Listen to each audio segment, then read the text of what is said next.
Tapi secara umum semuanya pakai bahasa Inggris, jadi kita terbiasa dengan bahasa Inggris tersebut.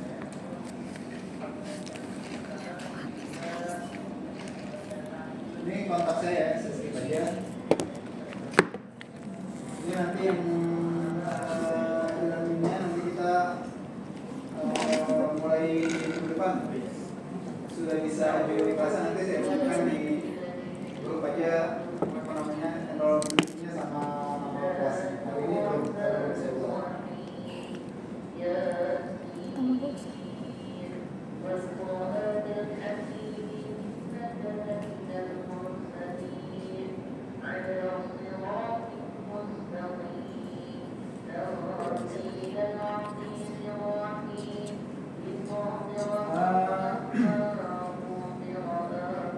Kalau yang dari TKJ dulu waktu di SMK lebih banyak mana belajar Microtik sama Cisco nya? Microtik belajar, konfigurasi router itu belajar. Kalau Cisco? Cisco belajar ya? Kenapa? Kurang detail. Sama di sini juga nggak ada detail. Karena asli ya. Kalau dari nanti bukan detail. Di prakteknya kita lebih banyak pakai Cisco pakai tracer nanti. Cisco pakai tracer. Pertemuan hari ini belum mungkin pertemuan bulan kita sudah pakai. Sama-sama nanti kita coba sampai ke alatnya langsung. Ada Cisco router, ada Cisco switchnya juga ada. Jadi kita usahakan nanti kita bisa praktek. Cuma waktunya sangat terbatas ya. Jadi mungkin nanti lebih banyak untuk pemahaman sintaknya, alurnya dan sebagainya kita pakai Cisco pakai tracer. Nggak akan jauh beda sebenarnya Cisco pakai tracer sama device sesungguhnya Cisco di router misalnya. Jadi cuma kalau Cisco pakai tracer kita nggak ada fisiknya, tapi nyalainnya sama, harus bootingnya sama, nanti masuk ke konsolnya sama. Bedanya kalau dipakai tracer kita masih bisa setting bunyinya masih ada. Aslinya nanti udah nggak bisa, harus pakai konsol bunyi. Kurang lebih kayak gitu lah. Kurang lebih seperti itu. Jadi antara pakai tracer sama di device sesungguhnya. Kalau teman-teman tertarik di jaringan, ini salah satu ilmu di salah satu bidang di ilmu komputer yang sampai hari ini salary-nya stabil ya di apa namanya di batas atas lah katanya, jadi lumayan tinggi. Tapi dengan syarat dia sudah sampai di administrator jaringan. Lebih punya nilai jual lagi kalau teman-teman punya sertifikasi. Microtik ada sertifikasinya, Cisco ada sertifikasinya. Kalau ada yang pakai alat Juniper itu ada sertifikasinya juga. Tapi yang umum digunakan itu Cisco. Tesnya susah, terus terang Cisco itu tesnya susah. Saya punya teman dia mau kerja di jaringan, biasa konfigurasi jaringan. Untuk tes CCNA aja dia harus ngulang 2 kali baru lulus. Memang dia nggak ambil kursusnya, untuk buat sertifikasi, dia langsung tes aja. Kendalanya yang pertama katanya bahasa, karena tesnya bahasa Inggris, karena sertifikat internasional. Kalau teman-teman tertarik dan mau ambil sertifikasinya ini online, bayar segala macam sampai tesnya online. Kita bisa kerjakan dari rumah. Cuma pakai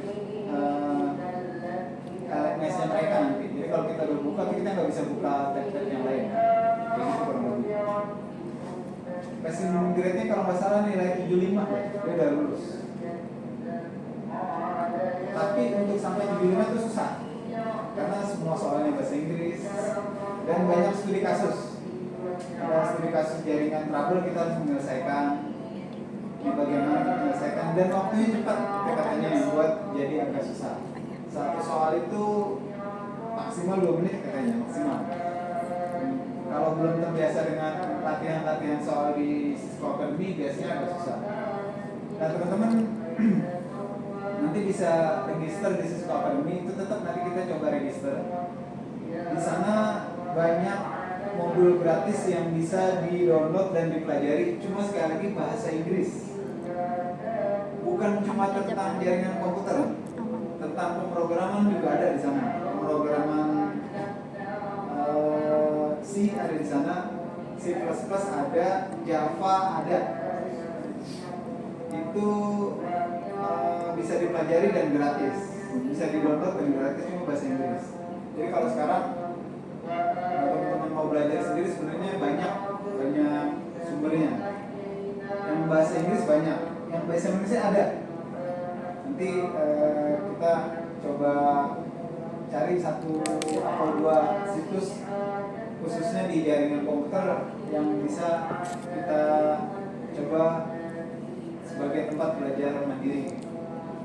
Jadi kalau saya sampaikan ke kelas sebelumnya, kalau teman-teman kuliah, kira-kira berapa persen ilmu yang didapat selama kuliah? Saya dulu kuliah juga kelas malam, karena bisa kuliah di jurusan komputer itu setelah menikah, setelah punya anak, dan setelah kerja baru bisa. Yang sudah kerja berapa orang sih? 1, 2, 3, 4. Yang lain mau kerja atau mau lulus dulu? Lulus dulu atau kerja dulu? Tanggal berapa itu ada job fair di kita? Memang lebih banyak yang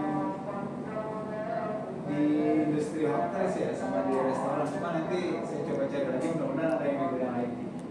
Saya tanya lagi ke pas. Berapa persen kira-kira yang didapat ilmu dari kuliah?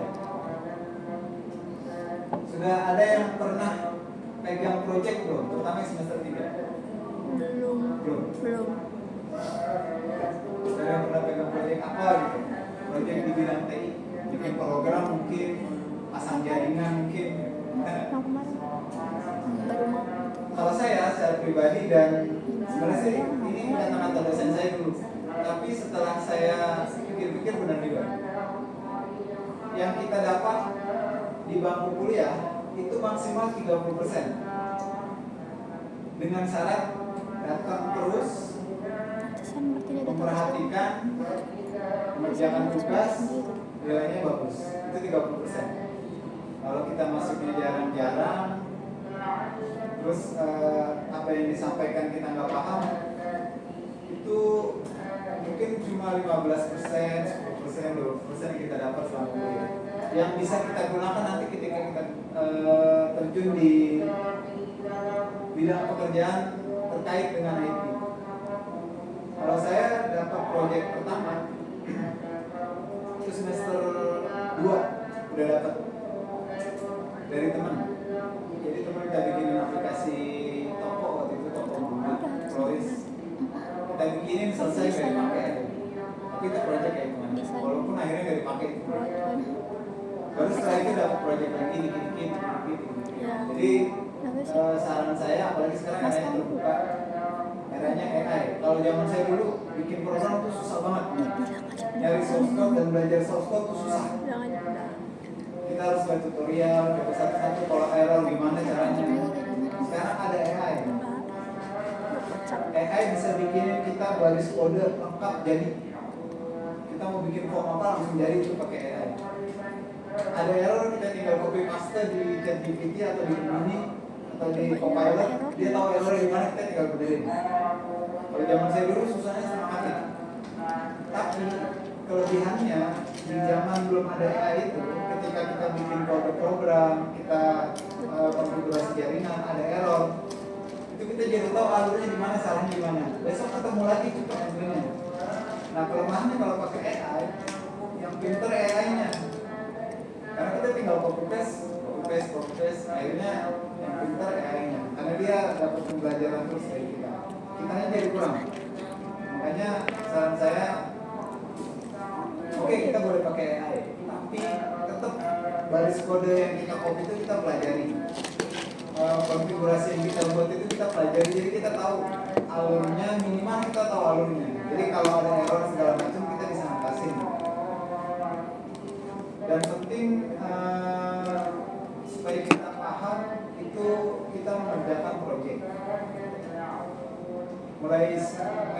depan kayaknya hampir semua mata kuliah akan ada proyeknya.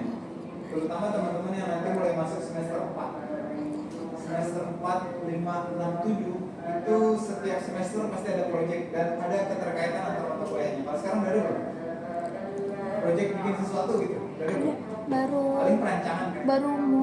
baru mulai kemarin. Apa? Itu OOP. Apa? Matkul OOP. Oke. Iya. Pak Junidi. Junedi. Suruh bikin apa sama Pak Junedi? Disuruh bikin aplikasi desktop gitu Pak, pakai Java. Oke, Java ya, desktop ya. Nanti semester 4 kamu masuk kategori saya di web programming, itu nanti proyeknya langsung produk ke masyarakat. Nah, semester 4 kemarin bikin yang sekarang semester 5 aplikasi bank sampah sama games computer vision, dan itu dipakai sama masyarakat, dipakai sama bank sampahnya. Yang computer visionnya dipakai sama anak-anak TK. Nanti teman-teman gitu juga, dan itu jadi salah satu kegiatan MDKM kita. Jadi kalau teman-teman yang bekerjanya bukan di bidang IT, ada nggak yang kerjanya di IT? Jadi programmer, jadi network administrator, atau minimal jadi technical support, ada nggak? Kalau bekerjanya di luar itu wajib magang.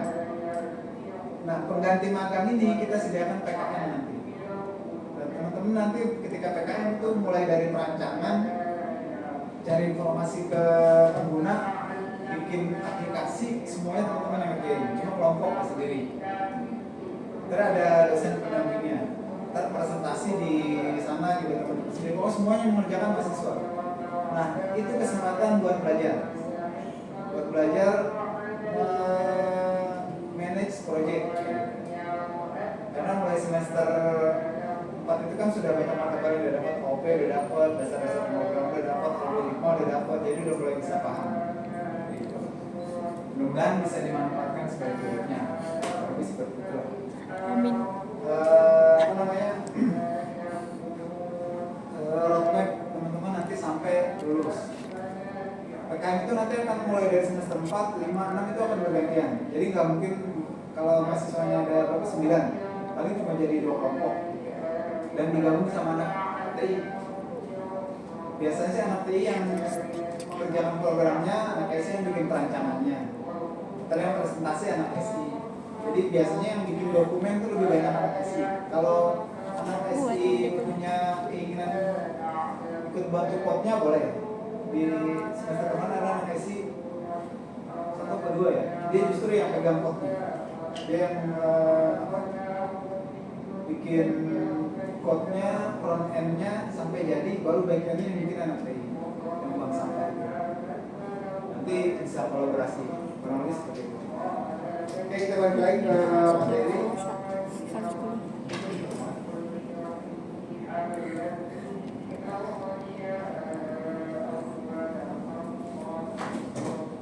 Oke, teknologi jaringan komputer ini nggak lepas dari perkembangan komputer itu sendiri.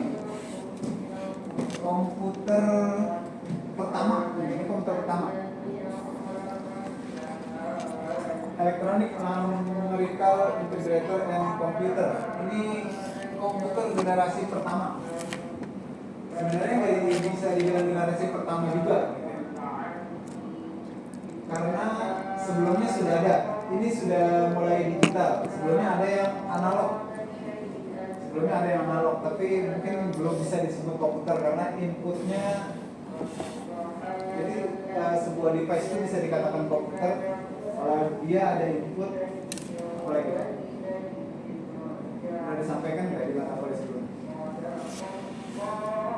Sebuah device bisa dikatakan komputer kalau ada input, apa lagi? Ada Output terus? Driver pengguna. Bukan. Komputernya juga nih komputer. Ini kan komputer ya, proses. Ini kan komputer kan? Outputnya apa kalau komputer yang ada di hadapan teman-teman?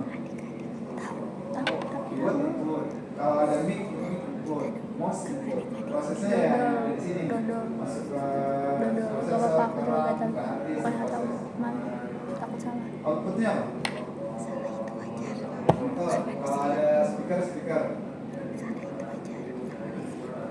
Kalau sudah memenuhi 3 aspek itu berarti itu sudah bisa dibilang komputer. Komputer generasi pertama masih menggunakan tabung vakum. Jadi tabung kedap udara yang berisi arus listrik, kurang lebih seperti itu. Jadi dia masih sangat memakan energi yang tinggi untuk menghidupkan komputer dan masih sangat besar ukurannya. 15.000 kaki itu gede banget ya, 30 ton beratnya. 30 ton itu mungkin komputer sebesar ruangan ini kali. Jadi dia kalau mau menghidupkan komputer satu, zaman dulu itu membutuhkan daya listrik satu desa. Jadi satu kampung mati listrik dulu baru menghidupkan satu komputer. Bandingkan dengan sekarang, jauh banget. Generasi kedua komputer baru menggunakan transistor, masih besar-besar juga. Layarnya kecil, komputernya besar. Kalau sekarang kan layarnya besar, komputer kecil kan, nggak kelihatan lah. Kalau kita pakai handphone kita, ini seolah-olah isinya semuanya monitor gitu ya. Padahal ada backendnya di belakang. Baru setelah itu masuk ke IC dan dia sudah lebih kecil. Nah, ini mulai masuk komputer desktop, tapi belum ada laptop. Ketika microprosesor ada, baru ini masuk ke generasi komputer laptop atau komputer bidding bahasa Indonesianya. Semakin kecil alatnya justru daya kerjanya semakin besar. Dulu komputernya besar, paling hitungan data yang bisa disimpan cuma kilobyte. Ini 30 ton itu datanya paling cuma berapa kilobyte.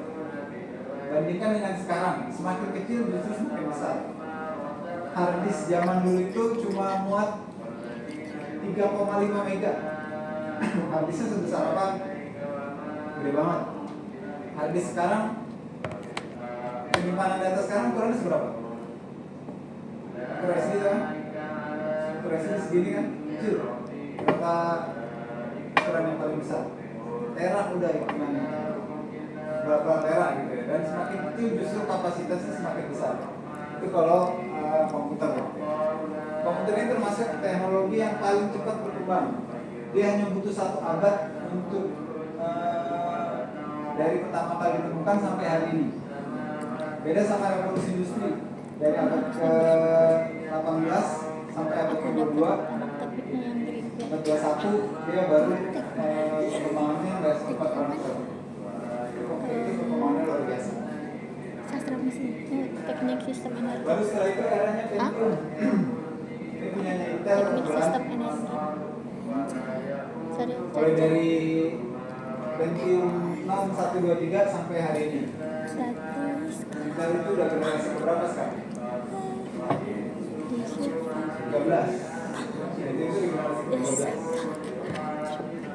Komputer yang tadinya sangat mahal, komputer itu awalnya digunakan hanya untuk militer. Jadi investasinya luar biasa. Sampai hari ini jadi kebutuhan kita masing-masing. Ya. Nah, ini kalau untuk komputer zaman awal seperti ini.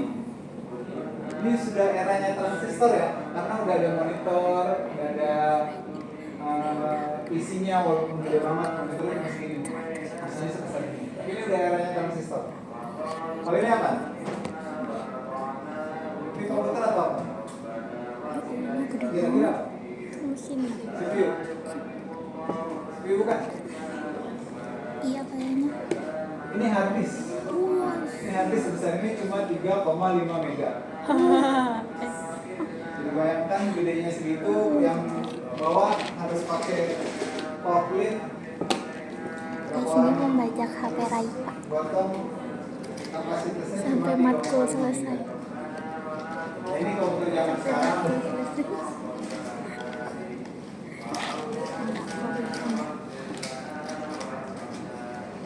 Ini awal-awal ya, awal-awal. Masih ada yang punya komputer kayak gini? Tidak. Belakangnya tabung. Nah ini sudah lebih baru. Ini ya Gen Z udah sangat terbiasa dengan ini. Saudara yang pernah lihat yang kayak gini nggak? Tidak. Itu Ini sudah ada aslinya di dari. Avenger. Cuma memang masih sangat terbatas. Jarvis. Masih dibatas, masih di Friday. ranah riset. Jarvis Karena tolong masih dengan sangat mahal. anuannya perhatikan. Dia memanfaatkan Ya.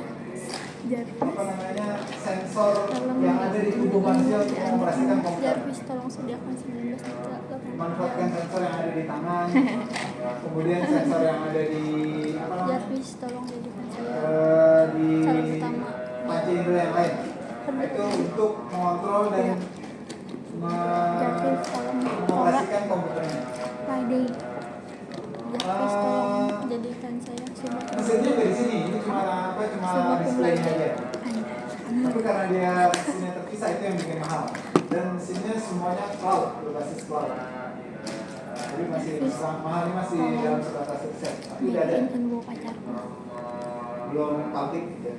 Belum untuk dan nah karena kemajuan komputer tadi terjadilah yang disebut industri convergence. Industri convergence itu apa? Kurang lebih seperti ini. Ini saya lewat aja ya. Zaman dulu itu semuanya terpisah, sekarang jadi satu. Jadi teman-teman mungkin ini cuma tambahan pengetahuan aja. Jadi industri yang tadinya terpisah sekarang jadi satu. Terlihat yang tadinya tidak mungkin jadi mungkin. Nah karena perubahan itu terjadi pergeseran di pola kehidupan masyarakat. Kacau otak kita. Belanja di pasar jadi online, ojek pangkalan jadi Ojol. itu kurang lebih. Ini bukan mata kuliah kita. Nah sekarang kalau di jaringan gimana? Awalnya komputer itu terpisah-pisah, nggak saling terhubung.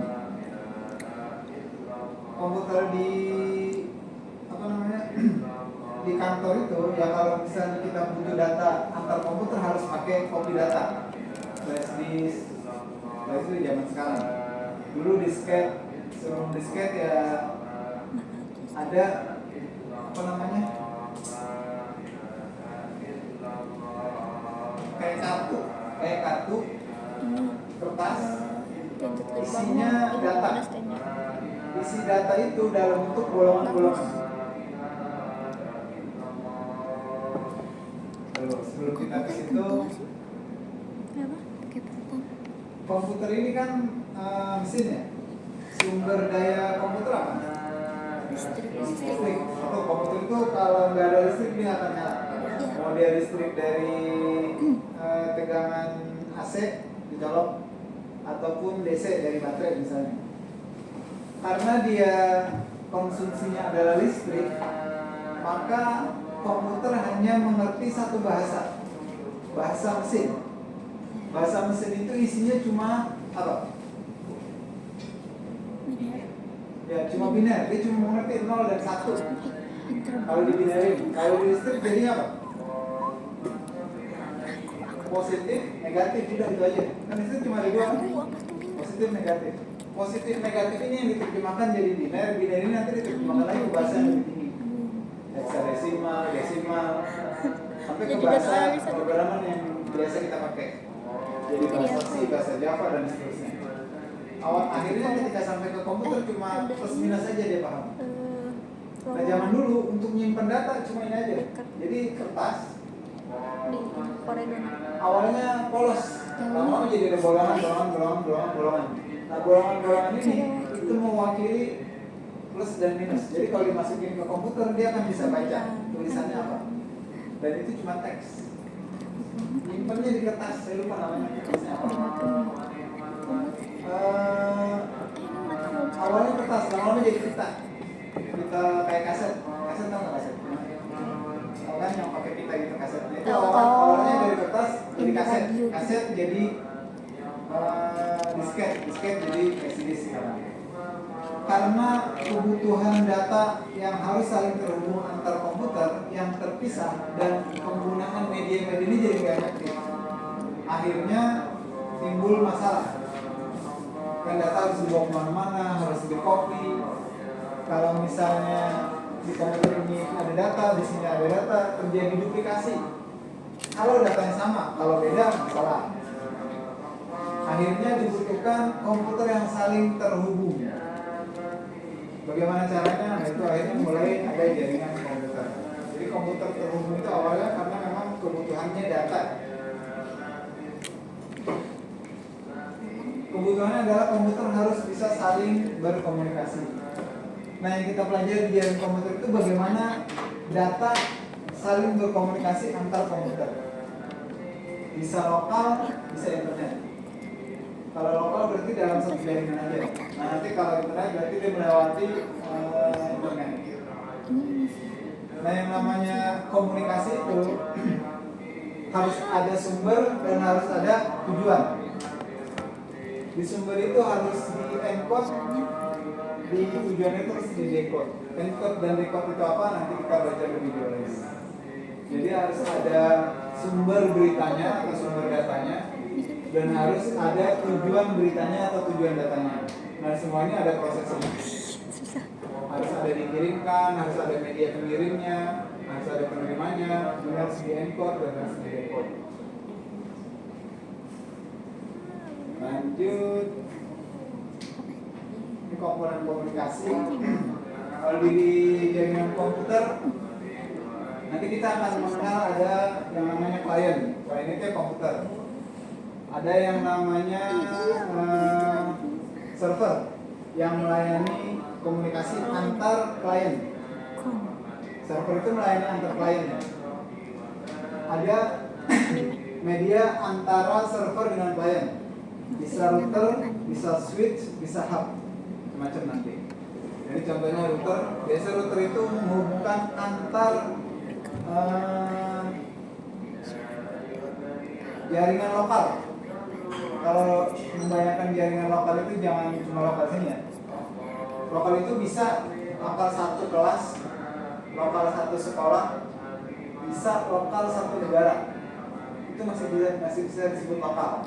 Tergantung nanti tipe jaringannya gimana. Bisa satu negara.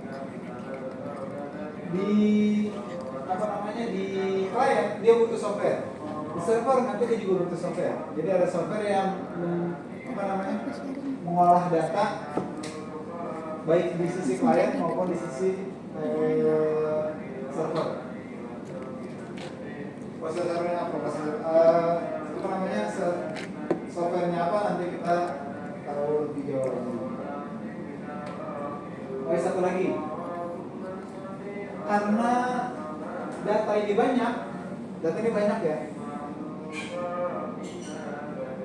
Kalau coba bisa diklasifikasikan nggak kira-kira tipe data yang ada di internet atau yang mengalir antar komputer itu tipenya apa ya? Contohnya aja. Tipe data yang mengalir. Bingung ya? Ini gampang aja. Data itu bisa video, bener nggak? Bisa audio, bisa cuma teks, bisa gambar, bisa gabungan semuanya. Bisa dibayangkan kalau semua itu berada di dalam satu jalur tanpa aturan yang jelas. Jadi kalau diibaratkan jalan itu, jalan raya itu punya jalur khusus sepeda, apalagi motor, busway angkutan umum, jalur cepat, jalur lambat, jalan tol. Beda-beda kan? Motor bisa nggak masuk jalan tol? Enggak. Bisa. Motor bisa nggak masuk busway? Enggak. Bisa kalau nekat. Ya. Itu Jakarta. Melanggar. Jakarta. Nah sama di jaringan juga kayak gitu. Ada protokolnya, ada jalurnya. Ada protokol yang mengatur siapa yang berhak masuk jalur ini, kapan dia bisa masuk jalur ini. Terus jalurnya itu ada juga untuk video apa, untuk audio apa, untuk teks apa, untuk gambar apa. Dia lewat jalur yang mana? Itu ada aturannya, ada rule-nya. Disebutkan protokol nanti.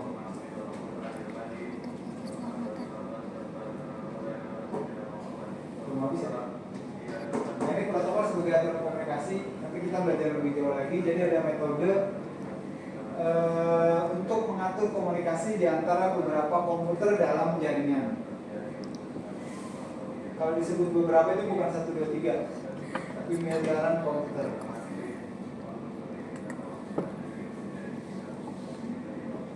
Nanti teman-teman akan belajar lebih jauh lagi tentang model OSI layer. Ini pembagian lapisan-lapisan dalam jaringan ketika menangani data. Mulai dari sisi fisiknya komputer sampai nanti ke penanganan data di sebutannya di media pengantarnya tadi, di router, di switch, sampai nanti ke server. Model layer ini ada 2 macam. Ada OSI layer sama TCP/IP layer. Kalau OSI layer dibagi menjadi 7, mulai dari aplikasi sampai fisikal. Dari aplikasi sampai fisikal. Ini yang di TKJ ya tahu. Ini saya skip aja dulu. Nanti kita belajar detailnya di berikutnya.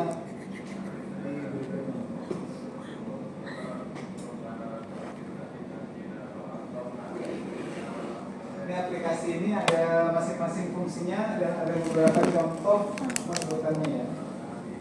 Layanan di dalamnya. Aplikasi paling bawah itu aplikasi physical layer. Ini biasanya yang berhubungan langsung dengan komputer. Yang tadi dia cuma bisa menerima positif dan negatif. Ini biasanya NIC, Network Interface Card. Kalau di WiFi berarti ya WiFi adapternya. WiFi adapternya itu yang disebut physical layernya. Karena dia memang cuma bisa menerima ini, komunikasi ini, dan dia langsung terhubung dengan mesin komputer. RJ45 kalau dia pakai kabel, AIA, TIA 232 kalau dia pakai WiFi, Ethernet kalau dia pakai kabel juga, dan sebagainya dan sebagainya. Sampai nanti layer yang paling tinggi, layer aplikasi ini aplikasi yang menangani data yang sudah bisa dibaca oleh manusia. Browser masuk di situ, kalau kita pakai MP3 player dia masuk di situ, jadi udah di aplikasinya. Kalau dia di browser berarti dia pakai HTTP sama www. Kalau dia voice call berarti pakainya telnet. Kalau dia email berarti pakainya SMTP sama SMTP. Tergantung aplikasi di protokol mana dia jalannya. Ini masih sama seperti tadi. Jadi layer itu biasanya berurutan. Jadi nggak mungkin loncat layernya. Jadi data itu nggak mungkin loncat dari satu layer ke layer berikutnya. Dia pasti melewati layer-layer yang sudah ada, lapisan-lapisan yang ada.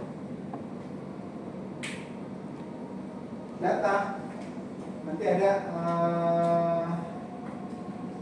ada ukurannya. Nah, setiap melewati satu layer dia akan ditambahkan header, alamat. Ada itunya, analoginya. Dia akan ditambahkan alamat. Kalau gampangnya ketika kita punya paket belanja di Shopee, kita tulis alamat kita. Nanti sama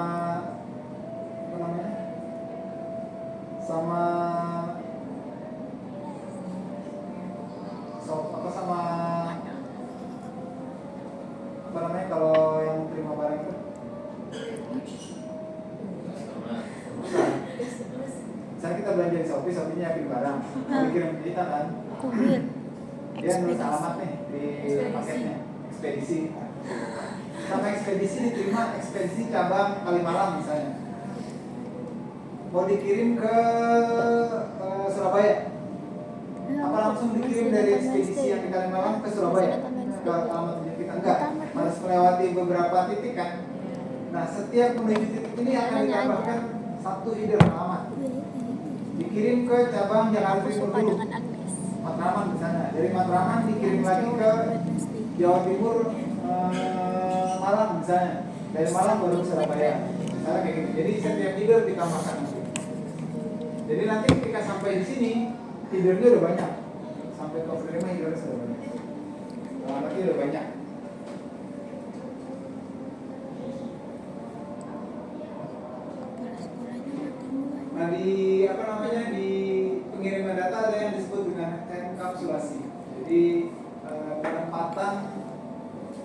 header.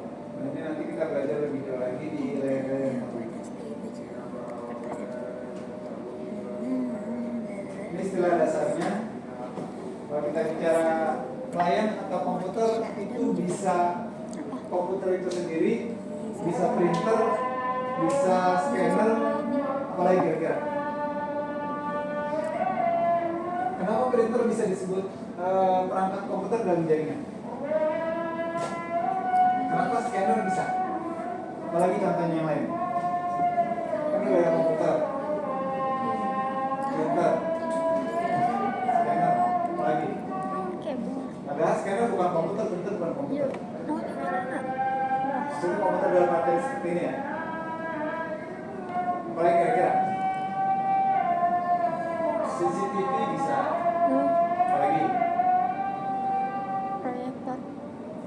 Semua peralatan yang bisa terkoneksi dengan jaringan kita sebut perangkat komputer.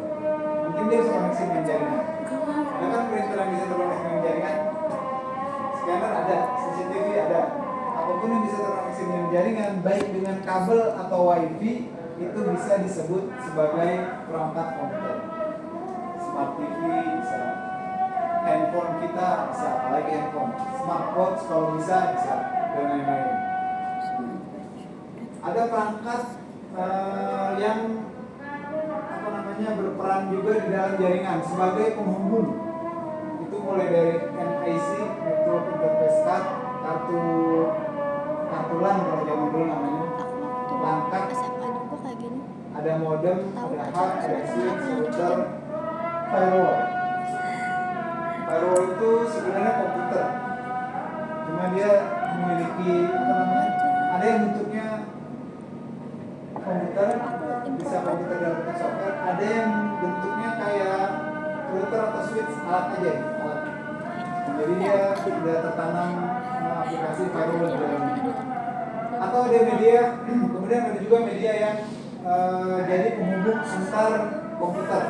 Nah, ini bisa kabel, bisa non-kabel. Yang terakhir protokol. Aturan, protokol itu aturan. Bisa skip. Kalau secara fisik seperti ini, pakai NIC. Kalau dari topologinya nanti ada jaringan lokal, metropolitan, dan jaringan luas. Kalau ini internet.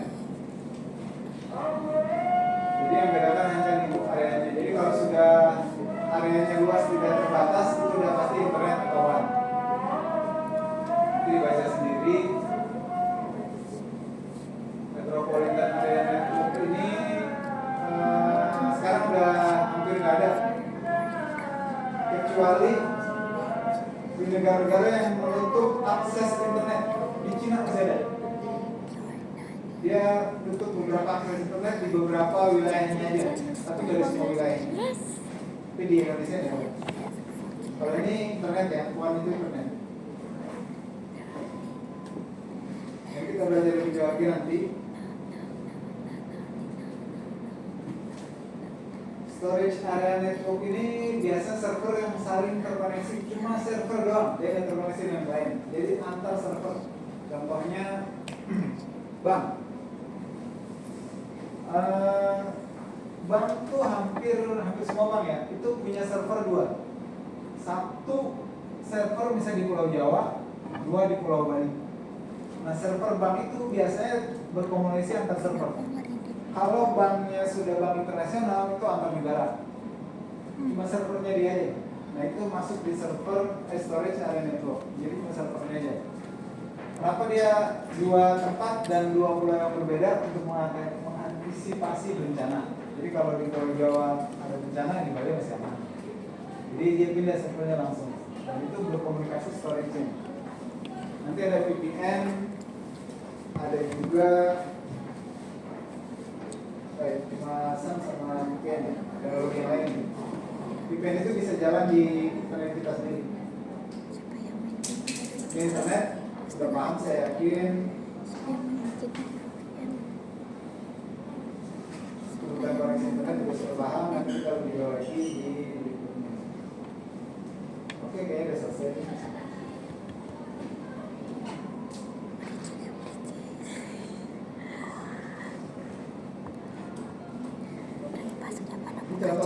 internet ya, mulai dari browser,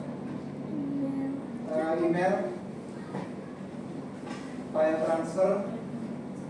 Siapa yang pernah coba remote PC?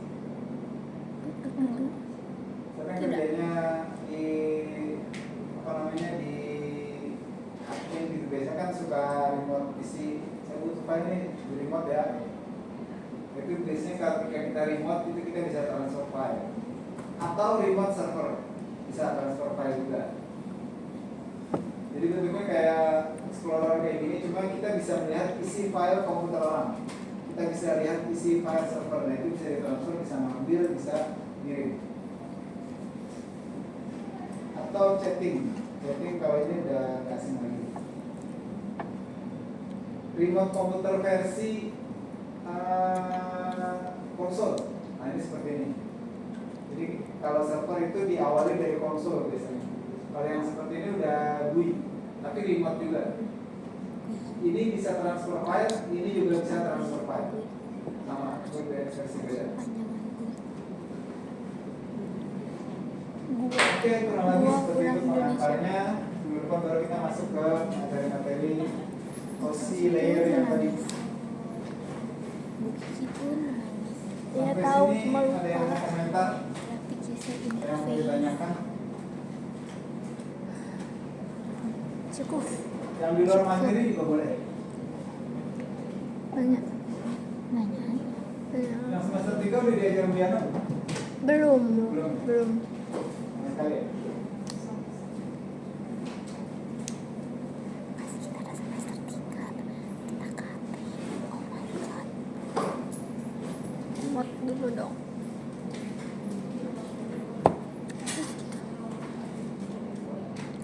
Ini satu video.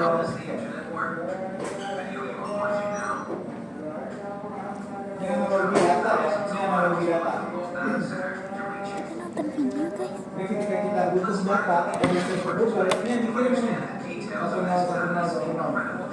Jadi jangan dikira ketika kita kirim email itu benar-benar teks yang dikirim, enggak. Yang dikirim itu tadi 101010. Kalau kita mau browsing, itu semua data tersimpan di server. Kalau Google, kalau Yahoo. Dan itu melewati transmisi macam-macam. Awalnya satelit, awal internet itu semuanya via satelit. Nah, karena melalui satelit nanti jadi berat. Awalnya seperti ini awalnya. Jaraknya jauh.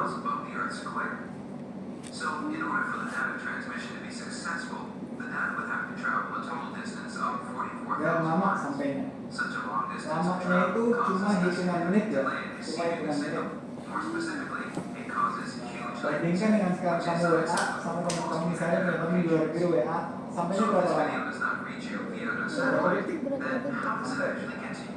Kalau Well, pakai it is done through the sinyal satelit, complicated 2 network menit of baru sampai. optical Delay. fiber cables, which Contoh yang masih ada sekarang itu in your device. siaran live TV. Your phone can be connected to the Kalau kamu perhatikan ada delay. Nah itu delaynya seperti itu kalau pakai satelit. Dia langsung pakai Streaming satelit. juga gitu dong. will be connected to this network of optical fiber cables. Streaming. Solusinya akhirnya pakai fiber optic. The video you are Fiber currently optic itu tersebar di seluruh dunia, bahkan melewati lautan. To be more specific, it is stored in a solid state device within the data set. Ini contoh sampai penyimpanan This is datanya. the internal memory of a server. The server is simply a powerful computer whose job is to provide you the video or other stored content when you request it. Now, the challenge is how to transfer the data stored in the data center specifically to your device Teknisi yang via kerja the di complex situ. network of optical fiber cables. Let's see how this is done. Dia udah ditahan ngomong We sama should first tembok. understand an important concept, which is the concept of an IP address. Every device that is connected to the internet, whether it is a server, a computer, or Setiap komputer yang terhubung dengan internet itu punya unique IP. Jadi nggak mungkin IP-nya sama. you can consider the IP address similar to your Kalaupun computer. sama, dia bukan internet lagi nanti jadinya lokal. Any letter Jadi sent kalau to you misalnya kita which is punya alamat precisely IP, because of your kalau dalam satu jaringan itu nggak mungkin sama. Di lab ini semua alamat yang ada di handphone. komputer di lab beda. Tapi mungkin dengan lab yang lain sama, karena sudah beda jaringan. Jadi IP itu alamat. Bisa skip, ya cepat. Untuk memudahkan mengingat, IP ini diterjemahkan ke domain. Ini sudah ada harusnya ya? Sudah diajarkan kan di Ansar UTI ya? Jadi domain itu sebenarnya isinya alamat IP. www.google.com itu sebenarnya alamat IP yang diterjemahkan jadi domain name system.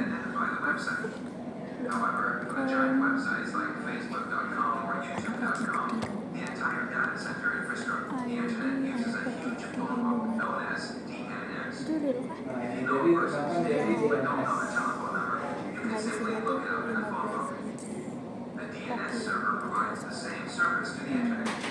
Optical fiber cables, companies who lay and maintain these complex optical cable network is the backbone of the internet. Itu buat Ya, jadi fiber optic itu sekarang sebagai backbone-nya internet di seluruh dunia. Karena dia memiliki kecepatan cahaya, makanya bisa cepat. Jadi kan klik klik. kok cahaya bisa jadi mentransmisikan data kira-kira apa? Kalau listrik tadi kan plus minus kalau cahaya apa? Yang ditransmisikan data di fiber optik apa? Yang mewakili biner tadi. Kalau kabel tembaga kan listrik plus minus. Kalau fiber optik apa? Dia yang jalan di situ cahaya. Makanya fiber optik itu nggak boleh patah. Kalau patah,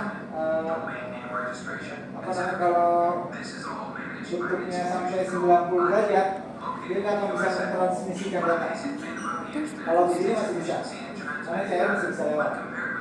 Kalau sampai kayak gini dia nggak bisa mentransmisikan data.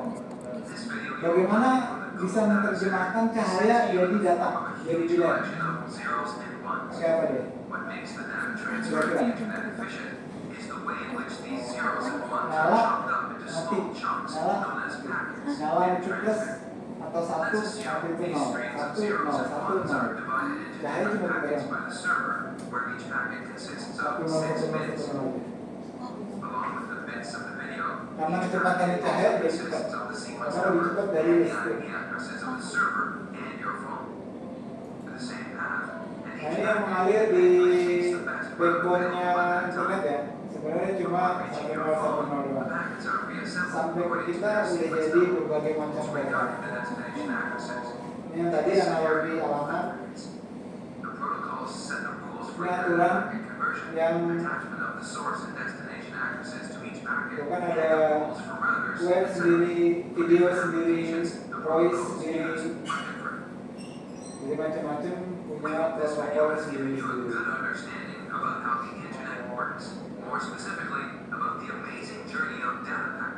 Oke. Wah. Ini yang bikin kayak gitu otaknya apa ya? Tiap hari makan apa? Oke, yang nggak datang siapa?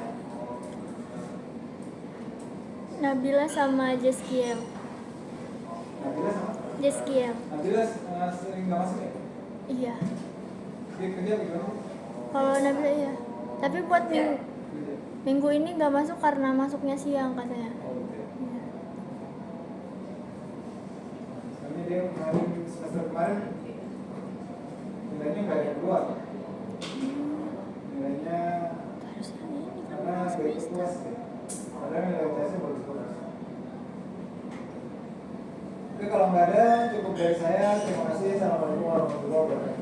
Waalaikumsalam.